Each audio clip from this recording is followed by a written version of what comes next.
अस्सलाम वालेकुम नाज़रीन, मैं हूं शहजाद मिर्ज़ा। आप देख रहे हैं स्पोर्ट्स न्यूज़। ये है इस्तांबुल चौक, जहां पे हर वक्त रश ट्रैफिक जैम रहता है। आज ये सूरत हाल है, कोई ट्रैफिक नाम को नहीं है। ऐसे जैसे अजीब सा समा है, फ़ज़ा भी अजीब से पैगाम अपना दे रही है। ऐसा कि पूरा रोड है ये सामने, टाउन हॉल है। टाउन हॉल के साथ साथ ये सारी चीज़ें हैं। ये इस्तांबुल चौक है, चौक इस्तांबुल है। ये ट्रैफिक ना होने के बराबर है,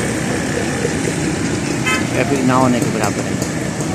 ये माल रोड आगे शुरू हो जाता है, ट्रैफिक बिल्कुल भी नहीं है, बिल्कुल ज़ीरो ट्रैफिक। ये हमारे वार्डन बैठे हुए हैं, ड्यूटी कर रहे हैं कोई ट्रैफिक के लिए।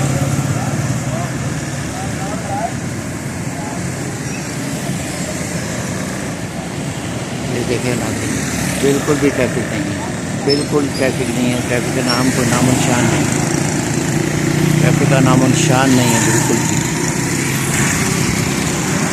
बिल्कुल छुट्टी। पूरा लाहौर इन्होंने ब्लॉक कर दिया है और एक किला बना दिया है इन्होंने लाहौर का।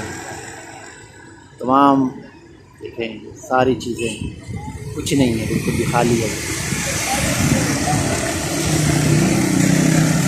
ये हमारे वार्डन हैं जो ट्रैफिक के निज़ाम के लिए काम कर रहे हैं। ट्रैफिक की बेहतरी, नाखुशगवार कोई वाक़या है या कोई आए रेली वार आई तो उसको कंट्रोल करने के लिए बैठे हैं, खड़े हैं ड्यूटी के लिए।